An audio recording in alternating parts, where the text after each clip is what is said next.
안녕하세요, 시청자 여러분. 오늘 소개해드릴 사연은 캐나다 토론토에 사는 빅토리아 씨의 이야기입니다.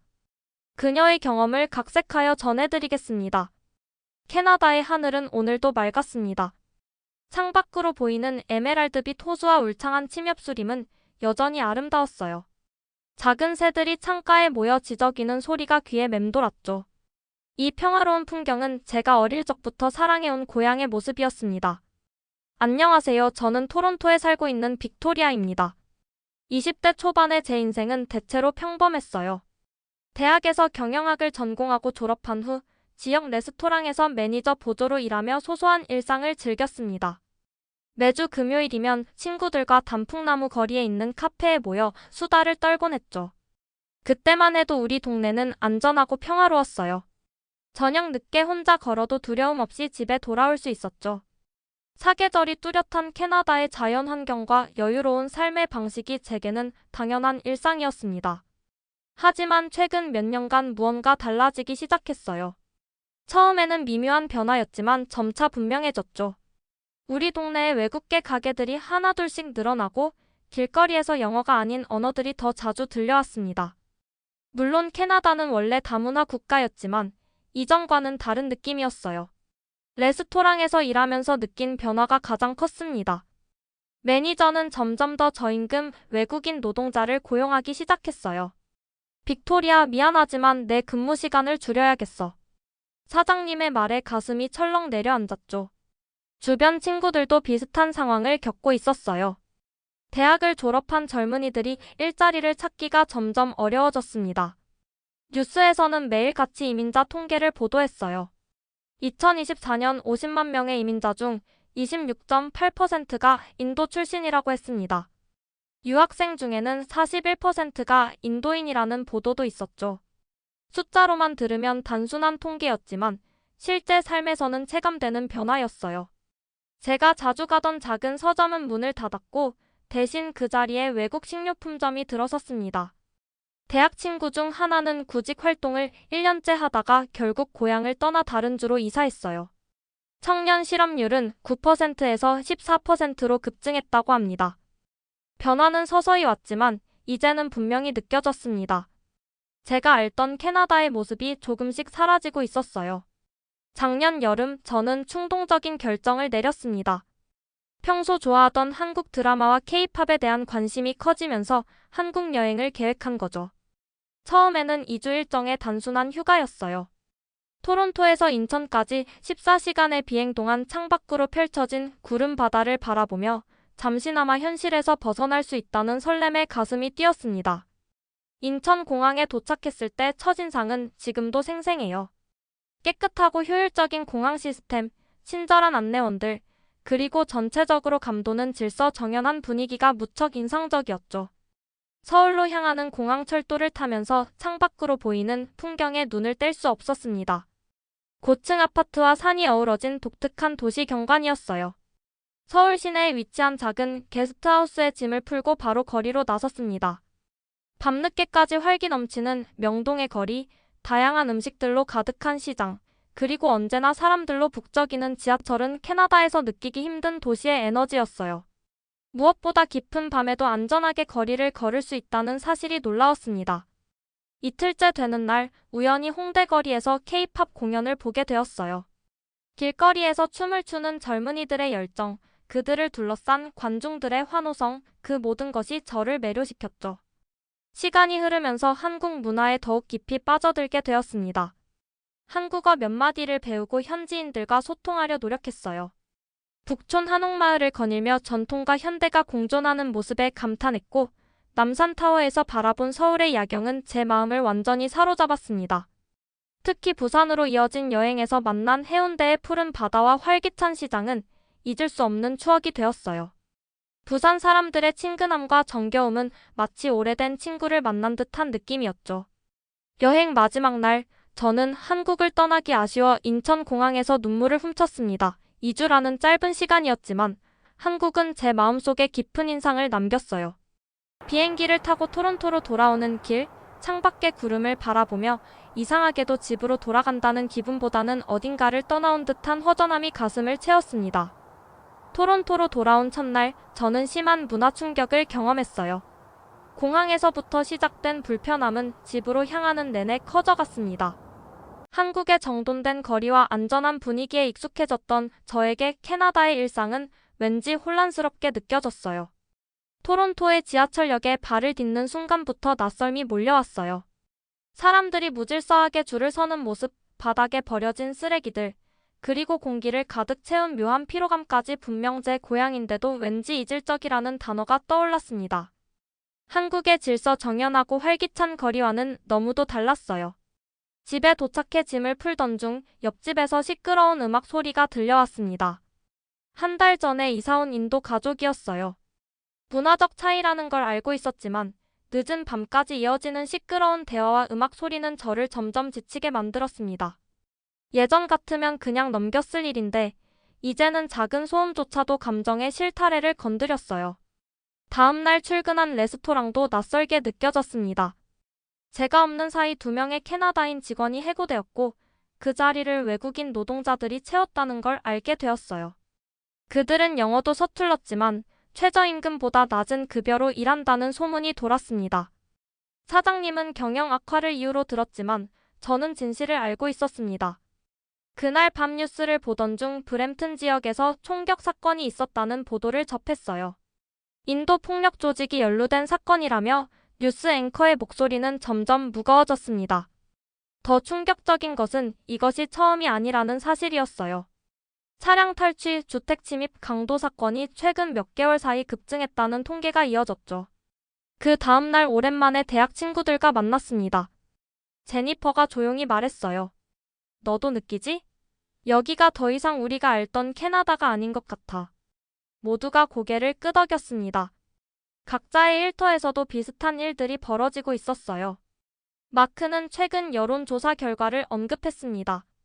이제 캐나다인 10명 중 6명이 이민자 수용을 줄여야 한다고 생각한대. 우리는 그 자리에서 깊은 탄식을 나눴어요. 미래에 대한 불안, 무너져가는 기회, 점점 익숙하지 않게 변해가는 이 도시의 모습. 그날 집으로 돌아가는 길, 평소에 자주 다니던 골목길조차 불안하게 느껴졌어요. 가로등 아래 모여있는 낯선 무리들, 어두운 골목에서 들려오는 알 수 없는 소리들. 그때 문득 한국이 떠올랐습니다. 밤늦게까지도 불안하지 않았던 그 거리들, 바쁘지만 정돈된 질서 속에 살아가는 사람들, 그리고 언제나 열려있던 카페의 불빛들. 그리움이 밀려왔어요. 며칠 후 레스토랑에서의 마지막 근무일이었습니다. 사장님은 더 이상 재계약을 갱신하지 않겠다고 통보했어요. 빅토리아 자네는 좋은 직원이었어. 하지만 요즘은 회사 사정이 좀. 그는 끝까지 사정이라는 말로 돌려 표현했지만 저는 알았습니다. 저보다 적은 임금으로 일할 준비가 된 사람들이 줄 서 있다는 걸. 비가 쏟아지던 저녁, 우산도 없이 젖은 채 집으로 걸어가며 저는 처음으로 참았던 눈물을 터뜨렸습니다. 이 도시가 더 이상 저를 품지 않는다는 생각이 들었어요. 차가운 빗방울보다 제 마음속 허탈함이 더 서늘했습니다. 집에 도착해 젖은 옷을 갈아입고 따뜻한 차를 마시며 저는 컴퓨터를 켰습니다. 일자리를 찾아야 했죠. 구직 사이트를 둘러보았지만 조건은 하나같이 까다로웠어요. 경력 3년 이상, 즉시 투입 가능자, 팀워크를 중시하는 자세 전부 제 상황과 맞지 않았습니다. 몇 군데 지원서를 넣었지만 돌아오는 건 무응답뿐이었어요. 자괴감이 밀려왔습니다.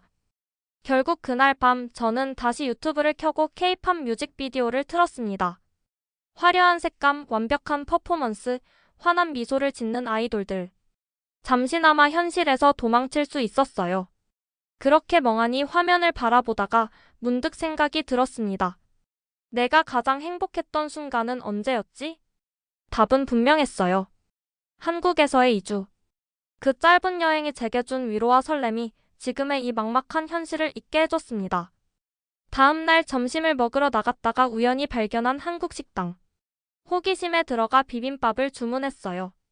따뜻한 돌솥에서 올라오는 고소한 참기름 냄새, 색색의 나물, 그리고 매콤한 고추장이 어우러진 그 맛은 마치 추억을 되새기는 열쇠 같았죠. 식사를 마치고 나오려던 찰나 식당 주인이 조심스럽게 말을 걸었습니다. 한국에 관심 있으신가 봐요? 제 티셔츠에 쓰인 한국어 문구를 보고 하신 말이었어요. 대화가 이어졌고 그분이 서울 출신이라는 사실도 알게 되었습니다. 자연스레 한국 여행 이야기를 나누게 되었고 뜻밖에도 그분은 저에게 한국어 학원을 추천해 주셨어요. 요즘엔 온라인 수업도 잘 돼 있어요. 혹시 관심 있으시면 한번 가보세요. 그날 밤 저는 추천받은 웹사이트를 뒤적이며 오랜만에 심장이 뛰는 걸 느꼈습니다.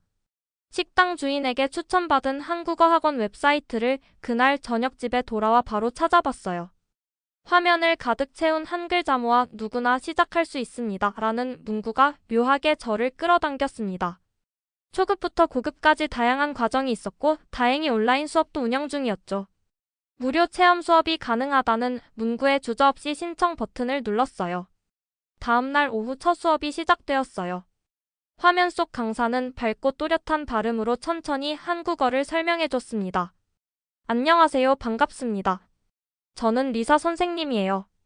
너무 간단한 말들이었지만 그 익숙한 억양이 저를 다시 서울의 거리로 데려가는 것 같았어요. 한국에서 만났던 사람들, 맛있게 먹었던 음식, 밤늦게도 빛났던 거리의 네온사인들까지 하나하나 떠올랐습니다. 수업이 끝나자마자 저는 등록을 결심했어요. 기초반부터 차근차근 시작하자는 생각이었죠. 매일 2시간씩 공부하는 일상이 만들어졌고 책상 앞에는 어느새 한글 노트와 교재가 쌓여갔습니다. 낮에는 여전히 구직 사이트를 보며 좌절했지만 밤에는 교재와 유튜브 한국어 콘텐츠를 보며 에너지를 얻었어요. 어느 날은 사랑의 불시착을 보며 주인공들의 대사를 따라 읽고 또 어떤 날은 방탄소년단의 가사 중 마음에 드는 문장을 써내려가며 뜻을 찾아보기도 했어요. 발음이 어눌하든 말든 문법이 틀리든 말든 상관없었어요. 중요한 건 제가 하고 있다는 것이었죠. 이렇게 한 달쯤 지나자 저는 이전보다 훨씬 더 활기차졌어요. 말 그대로 살아있는 느낌을 되찾았죠. 친구들과의 대화에서도 더 이상 한숨만 쉬지 않았습니다. 한국어 배우고 있어. 진짜 재밌어. 그렇게 말할 때면 친구들은 놀라면서도 흥미로워했어요. 진짜 한국으로 가볼 생각 있는 거야? 어느 날 제 친구 리사가 물었습니다. 전 머뭇거리지 않았어요. 응. 새로운 취미가 아니라 이제는 새로운 꿈이 된 것 같아. 그날 밤 저는 처음으로 진지하게 한국 유학을 검색하기 시작했어요. 영어로 운영되는 한국 대학 사이트를 탐색하며 외국인을 위한 언어 연수 프로그램이 있다는 사실을 알게 되었죠. 일부는 장학금도 제공하고 한국어 수업 외에 문화체험 프로그램도 포함되어 있었습니다. 이거야 내가 찾던 기회야. 사이트들을 스크랩하면서 저는 점점 확신이 들었어요. 단지 현실 도피를 위한 충동적인 선택이 아니라 명확한 계획과 꿈을 향한 움직임이라는 느낌이었죠. 그 중에서도 서울에 위치한 한 대학의 프로그램이 눈에 띄었습니다. 수업 커리큘럼이 상세했고 외국인 학생들을 위한 지원도 잘 되어 있었어요. 다음 날 저는 부모님께 조심스럽게 이야기를 꺼냈습니다. 당연히 처음엔 놀랐죠. 빅토리아, 너 정말로 한국으로 가겠다는 거니? 어머니는 걱정이 가득한 눈빛으로 저를 바라보셨습니다. 1년만이라도. 언어 연수 과정부터 시작해서 상황을 봐가며 결정할 수 있어. 그 이상은 나도 장담 못해. 아버지는 아무 말 없이 깊은 한숨을 내쉬셨지만 반대하지는 않으셨어요. 정말 네가 원한다면 일단 알아보는 건 도와줄게. 그날 이후 제 삶은 분주해졌습니다. 지원서를 준비하고 여권을 갱신하고 필요한 서류들을 하나하나 체크하며 매일 아침을 맞았어요. 시간은 빠르게 흘렀고 그동안 학원 수업은 점점 더 고급 단계로 넘어갔죠. 학원에서는 다른 학생들과 스터디 그룹도 만들었어요. 매주 토요일마다 모여서 서로 한국어로 자기소개를 해보거나 짧은 회화를 연습했죠. 그중엔 수잔이라는 여성도 있었어요. 한국에서 1년 유학을 마치고 돌아온 사람으로 그녀는 자신의 경험을 솔직하게 나눠줬습니다. 문화 충격도 있었지만 진짜 좋은 경험이었어. 외국인을 위해 준비된 시스템이 정말 잘 돼 있거든. 혼자 외국에서 사는 거 무섭지 않았어? 처음엔 그랬지. 그런데 한국은 혼자 살아도 안전한 곳이야. 외롭긴 했지만 매일매일이 새로웠어. 수잔의 말에 저는 더 깊은 영감을 받았어요. 한국이 좋은 나라라는 감정이 아니라 살아볼 수 있는 곳이라는 구체적인 가능성으로 다가오기 시작했습니다. 그날 밤 저는 다시 한번 대학 사이트를 열었어요. 이번엔 진지하게 지원서를 작성하기 시작했죠. 제 이름, 여권, 번호, 수업 희망시기, 한국어 실력 수준 한 칸 한 칸 채워갈수록 손끝이 떨렸습니다. 이건 게임도 아니고 여행 계획도 아니었어요. 제 인생의 방향을 바꾸는 선택이었으니까요. 정말 나 한국에서 다시 시작할 수 있을까? 그 질문에 답해줄 수 있는 건 오직 저 자신뿐이었어요. 서울에 있는 대학의 언어 연수 프로그램 지원서를 전송한 날 밤, 저는 무언가 큰 문을 통과한 듯한 기분이 들었어요. 심장이 빨라졌고 손끝이 얼얼할 만큼 긴장되었지만 그 속엔 설렘도 가득했습니다. 이건 한 장의 서류를 보낸 것이 아니라 저라는 사람의 다음 챕터를 위한 신호탄이었어요. 며칠 뒤 대학 측에서 메일이 도착했어요. 지원서 접수 완료. 심사는 약 23주 소요됩니다. 간단한 안내 문구였지만 저는 그 한 문장을 몇 번이고 반복해 읽었습니다. 그리고 바로 다음 날 부모님께 다시 이야기를 꺼냈어요. 아직 확정된 건 아니지만 서울에 있는 대학 언어 연수 과정에 지원했어. 가을 학기 시작이라 아직 시간은 있어. 만약 합격하면 한국으로 떠나게 될지도 몰라. 어머니는 침묵했고 아버지는 조용히 고개를 끄덕였습니다. 한참 후 어머니가 말했어요. 빅토리아, 너 혼자 낯선 나라에 간다는 게 아직도 걱정돼. 하지만 네가 정말 원한다면 조건 하나만 들어줘. 조건? 1년만. 처음엔 1년만 다녀오겠다고 약속해줘. 그 말은 받아들일 수 있었어요. 전 망설임 없이 고개를 끄덕였습니다. 응, 1년. 나한테 기회를 줘서 정말 고마워. 그날 이후 준비는 빠르게 진행되었어요. 먼저 여권을 갱신하고 비자 정보를 확인하며 필요한 서류들을 하나씩 정리했습니다. 은행을 찾아 재정증명 서류를 만들고 예방접종 기록도 업데이트했죠. 생각보다 번거로운 일들이 많았지만 오히려 그 과정 하나하나가 제게 확신을 더해주었어요. 그리고 얼마 지나지 않아 메일 한 통이 도착했습니다. 컨그레철레이션즈. 서울모대학교 언어 연수 프로그램에 합격하셨습니다. 그 순간 심장이 멎는 줄 알았어요. 핸드폰을 든 채로 거실을 뛰쳐나가 부모님께 소리쳤죠. 엄마, 아빠, 됐어. 나 합격했어. 어머니는 놀라서 손을 입에 대셨고 아버지는 천천히 일어나 저를 안아주셨습니다. 이제 정말 시작이구나. 그 한마디에 저도 울컥했어요. 하지만 기쁨도 잠시, 비자 신청 과정은 또 다른 산이었습니다. 각종 서류를 번역하고 공증받고 영사관 예약까지 해야 했죠.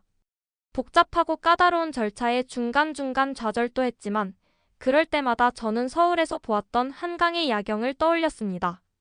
저 풍경을 다시 볼 수 있다면 이 정도쯤이야.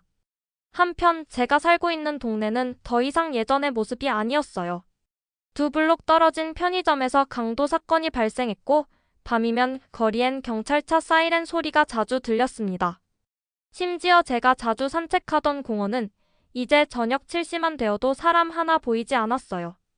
친구들 중 몇몇은 그 동네를 떠났고 몇몇은 여전히 구직 활동에 매달려 있었습니다. 그 와중에 한 여성의 피습 사건이 뉴스로 보도되었고 사건 현장은 제가 종종 다니던 지름길이었어요. 뉴스를 보는 내내 가슴이 철렁했습니다. 몇 달만 더 있었으면 나였을지도 몰라. 그날 이후 저는 하루라도 빨리 캐나다를 떠나고 싶다는 마음이 점점 커졌어요. 서울은 제게 단지 좋았던 여행지가 아니라 이제는 새로운 미래로 바뀌고 있었던 거죠. 어느 날 한국 유학 준비 관련 책을 사기 위해 시내 서점에 들렀습니다. 문화 충격 극복하기, 한국어 초급 회화, 서울에서 살아남기 같은 제목들이 진열되어 있었죠. 책 몇 권을 골라 계산하려던 순간 뒤에서 누군가 조용히 말을 걸었습니다. 혹시 한국 가세요? 고개를 돌리자 또래로 보이는 동양계 여성이 서 있었습니다. 그녀는 지혜라는 이름의 한국 유학생이었어요. 토론토 대학에서 교환학생으로 왔다가 다음 주에 한국으로 돌아간다고 했죠. 우리는 즉석에서 근처 카페로 자리를 옮겼고 그녀는 서울에 대해 정말 많은 이야기를 해줬습니다. 공항철도 타면 1시간 안에 도심까지 갈 수 있고요. 외국인 등록증은 무조건 챙기셔야 해요. 그리고 음식은 진짜 조심해야 돼요. 너무 맛있어서 살쪄요. 하. 지혜의 유쾌한 설명은 제 걱정을 줄여주었습니다. 그녀의 말을 들으며 머릿속으로 서울의 거리를 다시 그려보았어요. 홍대, 명동, 광화문, 남산. 카페를 나서기 전 그녀가 말했어요. 도착하면 꼭 연락주세요. 외국인 혼자 정착하는 거 쉽지 않거든요. 도움이 될 수 있을 거예요. 그녀의 명함을 받아들고 집으로 돌아오는 길, 저는 조금도 두렵지 않았어요. 설레는 마음뿐이었죠. 그리고 출발일까지 딱 한 달이 남았습니다. 출국 한 달 전, 토론토의 날씨는 이상할 정도로 맑고 따뜻했어요. 예전 같으면 이런 날엔 단풍나무 거리 카페에서 친구들과 웃으며 시간을 보냈겠지만, 이젠 모든 것이 달라져 있었죠. 매일 아침 저는 체크리스트를 확인하며 하루를 시작했습니다. 은행 계좌 정리, 정기구독 해지, 집 목록 작성 그렇게 하나하나 지워나가며 실감이 조금씩 커져갔습니다. 어머니는 집안 곳곳을 돌며 이건 가져갈래? 이건 두고 갈 거지? 라며 챙기셨고 아버지는 아무 말 없이 그 과정을 지켜보셨어요. 어린 시절 제 키를 재던 벽, 고등학교 졸업 사진이 걸린 거실, 첫 아르바이트를 시작한 날 받은 축하카드 24년 동안의 삶이 담긴 공간이 이제는 조금씩 떠나보낼 준비를 하고 있었죠. 짐을 싸는 일은 생각보다 어려웠어요. 이건 꼭 가져가야 해. 싶은 물건이 너무 많았거든요. 하지만 비행기 수화물 제한은 냉정했고 결국 필수품만을 남기고 2개의 큰 캐리어에 겨우 맞췄습니다. 옷 몇 벌, 한국어 교재, 노트북, 가족 사진 1장, 그리고 한국에서 사온 기념품 몇 개. 출국 2주 전 친구들과의 작별 모임이 있었습니다. 우리가 자주 가던 펍에서 만났고 다들 밝게 웃으려고 했지만 눈빛에는 아쉬움이 가득했어요. 진짜 안 돌아올 수도 있는 거야? 리사가 물었을 때 저는 잠시 말을 멈췄습니다. 모르겠어. 근데 지금은 한국에서 내 삶을 다시 시작하고 싶어. 그 밤, 우리는 예전처럼 시시콜콜한 이야기부터 진지한 미래 이야기까지 나누었어요. 웃음과 눈물이 뒤섞인 시간. 우리는 서로의 손을 꼭 잡으며 응원했죠. 꼭 연락해. 사진도 많이 보내고. 응. 약속할게. 출국 하루 전날 밤 부모님은 특별한 저녁을 준비해 주셨어요. 어머니의 로스트 비프와 아버지가 좋아하던 와인이 테이블에 놓였고 3사람은 조용히 식사를 했습니다. 식사 중 어머니가 조용히 말했어요. 1년만 다녀온다고 약속했지 그건 꼭 지켜줘. 저는 말없이 고개를 끄덕였습니다. 마음 한편에서는 이미 오래 머물 수도 있다는 생각을 하고 있었지만 지금은 그저 부모님의 마음을 다치게 하고 싶지 않았어요. 디저트를 먹던 중 아버지가 갑자기 봉투 하나를 내밀었습니다. 한국 가서 필요할지도 모르니까 무슨 일이 있어도 연락하고. 봉투 안에는 현금이 들어 있었어요. 눈물이 핑 돌았습니다. 정말 감사해요. 꼭 잘 해낼게요. 그날 밤 저는 거의 잠을 이루지 못했어요. 침대에 누워 창밖을 바라보며 단풍잎이 흔들리는 소리, 멀리서 들리는 이웃 강아지의 짖는 소리까지 모든 게 마지막처럼 느껴졌습니다. 이 도시에서 보낸 시간, 함께한 사람들, 익숙한 거리 하지만 동시에 떠나는 것이 두렵지 않았어요. 오히려 이제 진짜 시작이구나라는 확신이 저를 감쌌습니다. 아침이 밝자 부모님과 함께 공항으로 향했습니다. 차 안에서 어머니는 계속 제 손을 잡고 있었고 아버지는 말없이 운전을 하셨어요. 차창 밖으로 스치는 토론토의 풍경이 마치 영화의 마지막 장면처럼 스쳐 지나갔습니다. 공항에 도착한 순간 현실감이 밀려왔어요. 체크인 카운터에서 여권을 내밀고 무거운 캐리어를 올려놓으며 제가 이제는 이 도시의 주민이 아니라 여행자가 된 것 같은 기분이 들었습니다. 보안 검색대를 지나기 전 부모님과 마지막 포옹을 나눴어요. 꼭 연락하고 밥 잘 챙겨 먹고 알겠지? 응, 엄마 아빠. 사랑해요. 아버지는 말없이 저를 안아주셨어요. 강인했던 그의 품이 이토록 따뜻하게 느껴진 건 처음이었습니다. 탑승구에서 마지막으로 뒤를 돌아보았을 때 부모님은 여전히 제자리를 지키고 계셨습니다. 눈물을 참으려 했지만 결국 몇 방울이 뺨을 타고 흘러내렸어요. 비행기에 올라 자리에 앉은 후 창밖을 바라보았습니다. 활주로를 달리는 비행기, 점점 작아지는 토론토의 전경, 그리고 구름 위로 올라가는 순간 마음 깊은 곳에서 묘한 평온함이 찾아왔어요. 그래, 이제 진짜 가는 거야. 시작이야. 그렇게 저는 한국이라는 낯선 나라로 새로운 인생의 페이지를 넘기기 시작했습니다. 인천공항에 발을 딛는 순간 몸과 마음이 동시에 깨어지는 듯한 기분이 들었어요. 비행기에서 내리자마자 느껴진 공기의 냄새부터가 다르게 느껴졌습니다. 선명하고 또렷한 안내 방송, 사람들의 빠른 걸음, 질서정연한 대기열 모든 것이 몇 달 전 여행 때 느꼈던 그 감정 그대로였죠. 짐을 찾아 나오는 동안 저는 심호흡을 깊게 했습니다.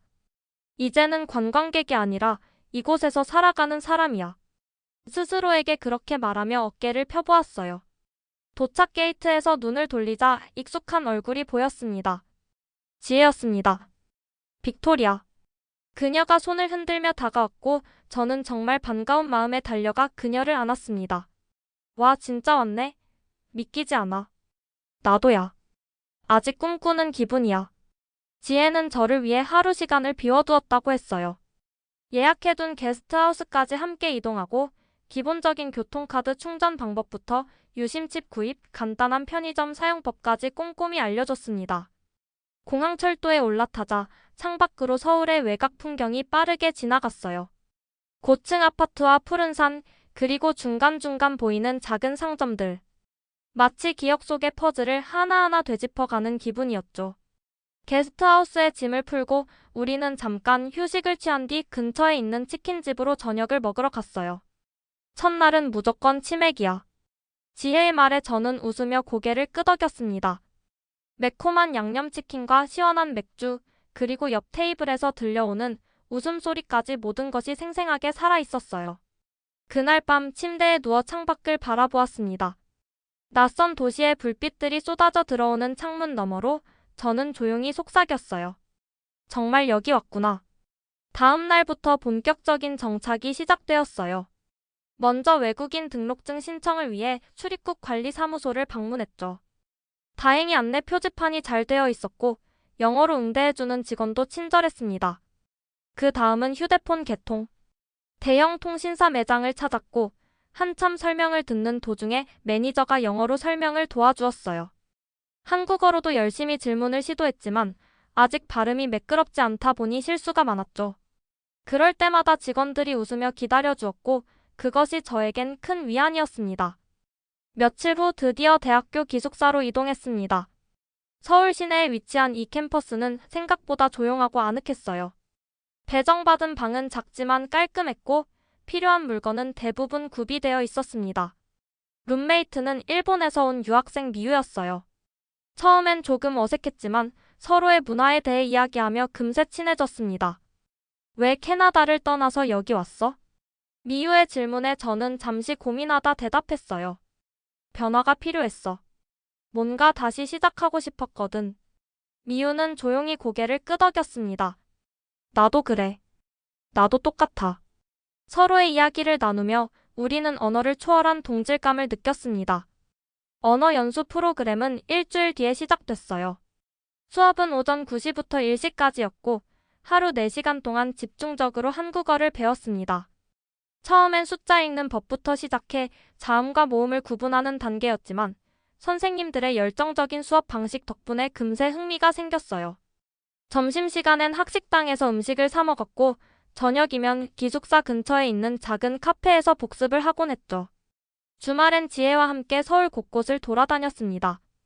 북촌 한옥마을에선 조용한 골목을 따라 걷다가 한복을 입은 커플들을 만났고 홍대에서는 거리 공연을 구경하며 다시 한국의 에너지를 느꼈습니다. 어느 날 밤 한강공원에서 돗자리를 깔고 앉아 라면을 먹으며 지혜와 이야기 나누던 순간은 평생 잊지 못할 거예요. 여기서의 삶이 완벽하진 않지만 뭔가 맞아 떨어지는 느낌이 들어.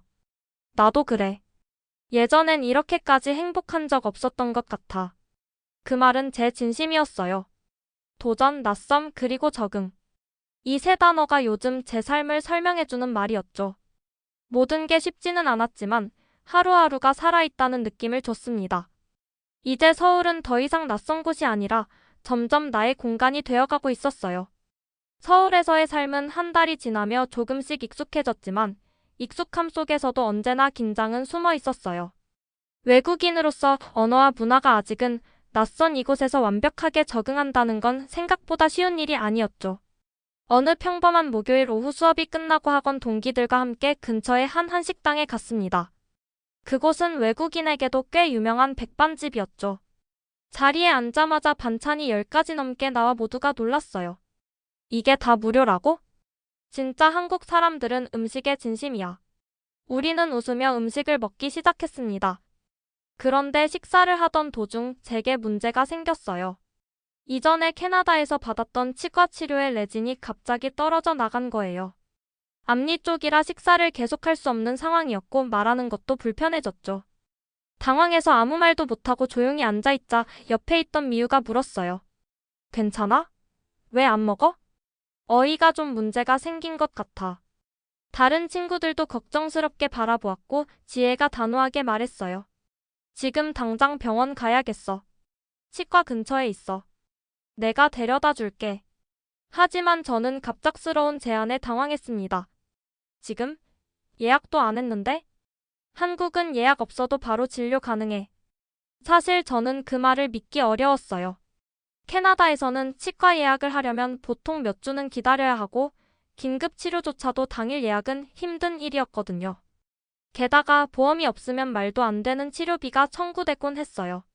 지혜가 거의 저를 끌다시피 하여 근처 치과로 데려갔습니다. 환자 대기실은 조용했고 들어서자마자 직원이 웃으며 영어로 인사를 건넸습니다. 상황을 설명하자 바로 접수해줬고 10분도 지나지 않아 진료실로 불렸어요. 치과 내부는 최신 장비로 가득했고 의사는 정확하고 차분하게 제 상태를 설명해 주었어요. 이건 간단한 접착제 문제예요. 금방 끝납니다. 새로 붙이고 크랙이 있는 부분은 보완해 드릴게요. 20분도 안 되어 치료는 끝났고 거울을 보니 레진이 말끔히 복구되어 있었습니다. 그리고 접수처에 가자 청구된 금액은 단돈 35,000원이었어요.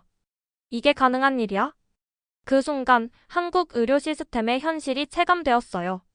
캐나다였다면 보험이 있어도 최소 200달러 이상, 보험이 없으면 몇 배를 더 내야 했을 일이 한국에서는 단 몇만 원과 짧은 대기로 해결된 것이었습니다. 진료실에서 나오는 제 얼굴은 한참 동안 멍한 표정이었고 지혜는 웃으며 말했죠. 한국은 진료 빨라. 그리고 생각보다 많이 싸. 저는 그 말을 들으며 고개를 천천히 끄덕였어요. 하지만 진료가 끝난 후 식당으로 돌아가던 길. 잠시 혼자 화장실에 들렀을 때 우연히 지나가는 두 한국인 여성이 제 얘기를 하는 걸 듣게 되었어요. 외국인인데 되게 유난이더라. 그냥 조금 아픈 걸 가지고 치과까지 가고. 그 순간 제 심장은 조여들었어요. 아무도 모르게 들은 이야기였지만 그 몇 마디가 마치 날카로운 바늘처럼 마음을 찔렀습니다. 내가 뭔가 민폐였나? 지혜가 억지로 데려간 건데 내가 오버했나? 이전까지 좋기만 했던 한국이라는 나라에 대해 처음으로 복잡한 감정이 생겼습니다. 기숙사에 돌아온 후 저는 아무 말도 하지 않았고 지혜의 메시지도 읽지 않았습니다. 다음날 수업도 빼먹고 하루 종일 침대에 누워만 있었어요. 여긴 내 나라가 아닌 걸까라는 생각이 머리를 떠나지 않았죠. 하지만 그날 밤 미유가 조용히 제 방을 노크했습니다. 괜찮아? 어제 일 걱정돼서. 저는 침대에서 일어나 앉았고 눈물을 참으며 상황을 설명했어요. 그녀는 말없이 제 얘기를 다 듣고 조용히 말했어요. 그 말 들을 자격 없는 사람이 한 거야. 넌 아무것도 잘못한 게 없어. 그 말에 저는 또 한 번 울컥했어요. 그날 이후 저는 마음을 정리하기로 했습니다. 모든 나라, 모든 사회에는 불쾌한 순간도 있고 오해도 있기 마련이니까요. 하지만 그보다 훨씬 많은 따뜻한 손길이 있었고 그걸 기억하기로 했어요.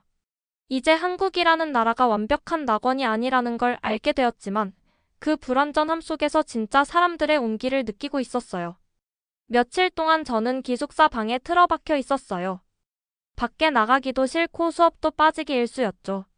치과에서 있었던 일은 사소할지도 모르지만 외국인으로서 처음 느낀 타인의 시선이 저를 깊은 무력감으로 끌어내렸습니다. 그냥 관광객으로 왔을 때가 좋았던 걸까? 여기서 살아가는 건 또 다른 이야기구나라는 회의가 들기도 했어요. 지혜는 그 후에도 계속 연락을 시도했어요. 하지만 저는 답장을 하지 않았습니다. 어쩌면 그 순간 모든 것에서 도망치고 싶었던 걸지도 몰라요. 서울의 찬란한 야경조차도 위로가 되지 않던 그 며칠, 저는 처음으로 돌아갈까라는 생각을 했습니다. 그런 저를 다시 일으킨 건 뜻밖에도 학원에서의 작은 과제였어요. 가장 인상 깊었던 한국의 장소를 소개하는 영상 만들기라는 과제였죠. 저는 처음엔 대충 넘기려고 했지만 어쩐지 이 과제를 하면서 뭔가 다시 시작할 수 있을 것 같다는 생각이 들었어요. 결국 저는 카메라를 들고 북촌 한옥마을로 향했습니다. 조용한 골목을 걷다 보면 고즈넉한 기와집과 현대적인 카페가 공존하는 풍경이 펼쳐지죠. 그 낯설고 아름다운 조화는 제가 한국에 대해 처음 감탄했던 이유였어요. 영상을 찍던 중 할머니 한 분이 대문 앞에 앉아 계셨습니다. 저를 보시더니 조용히 말을 거셨어요. 외국 사람이에요? 네, 캐나다에서 왔어요. 제가 어눌한 한국어로 대답하자 할머니는 환하게 웃으셨어요. 말 잘하네. 얼마나 됐어요? 한 달 조금 넘었어요. 그래요? 힘든 일도 많았겠네. 그래도 이 동네 좋지요? 그 짧은 대화가 이상하리만치 따뜻하게 느껴졌어요. 할머니는 고생 많았겠네요 라며 삶은 계란 하나를 손에 쥐어주셨어요. 익숙하지 않은 한국식 정이었다고 해야 할까요? 말없이 건네는 위로가 제 마음을 조금씩 녹였습니다. 그날 밤 기숙사로 돌아와 영상을 편집하며 문득 그 할머니의 말이 떠올랐어요. 힘든 일도 많았겠네. 그 짧은 문장에서 저는 진심을 느꼈습니다. 나를 외국인으로만 보지 않고 하나의 사람으로 대해준 감정. 그건 그간 느꼈던 불편한 시선들과는 전혀 다른 종류였어요. 영상 제출 후 수업에서 발표까지 하게 되었어요. 제 차례가 되어 스크린에 북촌의 영상이 흐르고 제가 더듬더듬 한국어로 설명을 시작했죠. 이곳은 제가 한국을 처음 좋아하게 된 장소예요. 전통과 현대가 같이 있고 조용하고 따뜻해요. 할머니가 계란 주셨어요. 모두 웃었지만 그건 따뜻한 웃음이었어요. 선생님은 정말 진심이 느껴졌어요 라고 말씀해 주셨고 반 친구들도 박수를 보내줬습니다. 그 순간 저는 다시 처음처럼 설레는 감정을 느꼈어요. 수업이 끝난 후 지혜에게 처음으로 답장을 보냈습니다. 미안했어. 나 좀 혼란스러웠어. 근데 이제 괜찮아. 고마워. 그녀는 금세 전화를 걸었어요. 괜찮아. 누구나 그럴 수 있어. 오히려 네가 다시 나한테 연락줘서 너무 기뻐. 며칠 후 우리는 함께 서울숲을 거닐었어요. 봄이 다가오며 꽃이 피기 시작했고 햇살은 따스했죠. 저는 이제 한국에서 살아간다는 것을 조금은 이해하게 되었어요. 한국은 제가 생각한 완벽한 곳은 아니었지만 그 불완전함 속에서 만난 진심은 그 어떤 화려한 이미지보다 더 강력한 감동을 줬습니다. 그날 밤 저는 일기를 썼어요. 이곳은 더 이상 낯선 나라가 아니다. 이제는 나의 두 번째 고향이 되어가고 있다. 봄이 서울에 스며들기 시작한 어느 날, 저는 문득 이 도시에 완전히 스며들고 있다는 걸 깨달았어요. 한강변을 걷는 길, 편의점에서 고른 삼각김밥의 종류, 카페에서 들리는 한국 가요의 멜로디 어느 것 하나 더 이상 낯설지 않았습니다. 언어 연수 프로그램도 어느덧 마지막 단계로 접어들고 있었어요. 처음엔 안녕하세요조차 버벅이던 제가 이제는 일상 회화를 어느 정도 자연스럽게 할 수 있게 된 거죠. 수업이 끝난 뒤 친구들과 한국어로 농담을 주고받으며 웃는 날도 많아졌습니다. 기숙사 친구 미우와는 여전히 깊은 이야기를 나눴어요. 있잖아 미우. 나 진짜 여기서 살고 싶어졌어. 나도 그런 생각해봤어. 여기선 뭔가 내가 나인 것 같은 느낌이 들어. 그녀의 말에 저는 깊게 공감했습니다. 캐나다에서는 항상 무언가를 포장해야만 했어요. 괜찮은 사람, 무난한 직원, 실망시키지 않는 딸로 살아야 했죠. 하지만 서울에서는 저는 그냥 빅토리아로 존재할 수 있었어요. 실수해도 괜찮고 서툴러도 다가오는 사람들과의 관계 속에서 저는 점점 더 진짜 나를 찾아가고 있었죠. 그 무렵 학원에서 한국어 발표 대회 참가 공지를 냈습니다. 망설였지만 저는 결국 신청서를 냈어요. 주제는 자유였고 저는 제가 선택한 이야기를 하기로 했습니다. 왜 나는 한국으로 왔는가? 그리고 이곳에서 무엇을 배웠는가? 대회 당일 무대에 오른 제 다리는 떨리고 손바닥엔 땀이 가득했지만 마이크를 잡은 순간 놀라운 평온이 찾아왔습니다. 안녕하세요. 저는 캐나다에서 온 빅토리아입니다. 오늘은 제가 왜 한국에 오게 되었는지, 그리고 이곳에서 무엇을 느꼈는지 이야기하고 싶습니다. 관중 속엔 학원 친구들, 선생님, 그리고 지혜까지 있었어요. 저는 또박또박 말을 이어갔습니다. 캐나다는 제 고향이지만 점점 낯설어졌어요. 일자리를 구하는 것도 밤거리를 걷는 것도 모두 불안해졌습니다. 그래서 저는 여행처럼 한국에 왔고 그 여행이 저를 바꾸었어요. 한국은 안전했고 빠르고 배려가 있었습니다. 물론 때로는 힘들었어요. 오해도 있었고 외로움도 컸습니다. 하지만 사람들은 진심으로 저를 도와줬고 제가 여기에 속할 수 있다는 희망을 주었어요. 순간 목이 메었지만 침을 꿀꺽 삼키고 계속했습니다. 이제 저는 외국인이 아니라 한국이라는 사회의 일부가 되고 싶습니다. 이곳에서 제 새로운 인생을 시작하고 싶어요. 이곳에서 제 꿈을 이루고 싶어요. 그 말을 끝내자 조용했던 강당엔 따뜻한 박수가 울려 퍼졌어요. 저는 감격스러워 고개를 숙였고 무대에서 내려오며 스스로를 꼭 안아주고 싶었습니다. 그날 밤 저는 일기를 썼어요. 이곳에서 나는 다시 태어난 느낌이야. 그리고 이제 나는 두 나라 사이에 있는 사람이 아니라 그 둘을 모두 품은 사람이야. 가을 학기부터는 정규 대학 진학도 고려하고 있었어요. 전공은 아직 확정하지 않았지만 한국어 교육이나 국제 문화 교류 같은 분야에 관심이 생겼습니다. 그리고 지혜와는 작은 블로그 프로젝트를 시작했어요. 외국인 빅토리아의 서울일기라는 이름으로 한국 생활의 에피소드를 기록하며 언젠가는 책으로 묻고 싶다는 생각도 했죠. 부모님과는 여전히 일주일에 한 번 영상통화를 했습니다. 어느 날 어머니가 조용히 물었어요. 빅토리아 1년 지나면 돌아오는 거지? 저는 잠시 망설이다가 웃으며 대답했어요. 엄마 아직은 모르겠어. 하지만 여기서 더 배워보고 싶어. 어머니는 한숨처럼 짧게 웃고 말없이 고개를 끄덕였습니다. 출국 당시 아버지가 건넸던 봉투는 아직도 서랍 속에 그대로 있었어요. 아직 한 푼도 쓰지 않았지만 그건 저에게 있는 돈이 아니라 언제든 돌아갈 수 있다는 부모님의 믿음과 사랑의 증거였어요. 서울의 어느 늦은 밤 혼자 걷던 강변 산책로에서 저는 하늘을 올려다봤습니다. 별이 반짝였고 불빛이 흐르는 도시 너머로 제 마음은 조용히 속삭였죠. 이곳은 나의 도전이 시작된 곳이자 나의 삶이 열린 곳이야.